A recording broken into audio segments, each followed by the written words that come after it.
Pourquoi tu devrais suivre plus ton intuition que ton mental? Je ne sais pas si vous avez remarqué, mais dès lors qu'on ne prête plus attention à quelque chose, qu'on lui accorde plus trop d'importance, eh bien généralement on a tendance à plus l'attirer. Cette chose-là, c'est pas par hasard. C'est parce qu'en fait, quand on a trop tendance à vouloir contrôler les choses, eh bien on se met dans une énergie de manque, plutôt que dans une énergie d'abondance. Alors que quand tu lâches prise sur quelque chose, eh bien tu vas être beaucoup plus détaché et ce sera du bonus pour toi. Et donc forcément, de façon totalement automatique, bien que ce soit des fois une question de temps, eh bien cette chose-là viendra toujours à toi et tu t'y attendras pas. Et ça, je trouve ça impressionnant, je trouve ça même magnifique, parce qu'en fait, ça montre que pour être heureux, tu n'as pas besoin de ça. Et tant que tu l'auras pas compris, eh bien ça va être très difficile pour toi de matérialiser cette chose-là dans ta vie. Que ce soit pour les finances, que ce soit en amour, que ce soit dans tes relations, peu importe, ça va être compliqué pour toi si tu essayes de tout contrôler. Alors oui, c'est important d'agir vers quelque chose, c'est important de poser des actions pour aller vers quelque chose, mais je dirais que plutôt de faire plus, eh bien il s'agirait d'être plus, dans le sens où tu incarnes déjà la personne que tu veux devenir. Parce qu'en soi, tu es déjà la personne que tu visualises, mais la seule chose qui sépare cette personne de toi, c'est juste de l'espace et du temps. Le reste n'est qu'une question d'action, de certaines habitudes, mais d'habitudes qui sont alignées avec toi. C'est-à-dire que tu ne te forces pas pour aller vers quelque chose de plus grand que toi, qui t'inspire. Tu ne forces pas les choses, tu n'as pas le sentiment de travailler. Oui, il peut y avoir des challenges, parce que lorsque tu vas vers une destination, eh bien, tu es souvent amené à travailler des choses, des blessures, des peurs, parce que c'est la voie à suivre. Et c'est magnifique d'ailleurs cette voie à suivre, une fois que tu l'as atteint, et même pendant le chemin des fois, parce que tu as des prises de conscience exceptionnelles. Mais je dirais que c'est vraiment une question d'état d'être, et pas d'état de faire.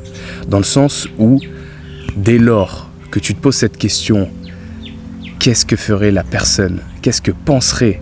Comment se comporterait la personne que je veux devenir? Eh bien, c'est plus une question de pression, de choix.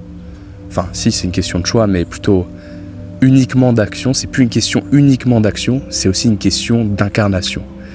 Et quand tu incarnes la personne que tu veux devenir, eh bien tu forces plus les choses. Tu sais que tu as une responsabilité, tu sais que tu as ce côté souverain à prendre en main. Et en l'incarnant, eh bien tu ne forces plus les choses parce que tu l'es déjà. Et donc du coup, indéniablement, tu envoies le message à l'univers que tu es déjà cette personne. Et donc du coup, les résultats viendront automatiquement. Alors est-ce que parfois il faut peaufiner les choses et être plutôt intelligent sur certaines actions? Bien entendu. Mais je dirais plus que c'est un mix de tout ça. Disons qu'il y a l'action, mais il y a aussi le fait d'être, et l'un ne va pas sans l'autre. Parce que tu pourrais être et glander sur ta chaise, je pense pas qu'il se passerait grand chose quand même, tu vois ce que je veux dire. Surtout si tu as un objectif physique par exemple. Mais lorsque tu es totalement aligné avec qui tu veux devenir, c'est-à-dire te comporter de telle façon, comme cette personne-là, qui au final n'est pas différente de toi parce qu'elle est déjà en toi, et bien là, tu attireras les choses à toi de façon magnétique. Et c'est ça le lâcher-prise. Le lâcher-prise, c'est pas juste « oh, je m'en fiche ». Non, ça c'est de la surface. Le lâcher-prise, c'est vraiment quelque chose qui est beaucoup plus profond. C'est-à-dire que tu aimes ce que tu es en train de faire, tu aimes le processus, tu le savoures, tu es présent dans chacun des instants de la vie, parce que la spiritualité, c'est pas juste quand tu médites, c'est vraiment à chaque instant. C'est pendant toutes ces situations-là qui sont challengeantes aussi. Parce que nous, on nous a beaucoup vendu que la spiritualité, c'était un peu zen, etc. C'est un tout, et elle est en toute chose.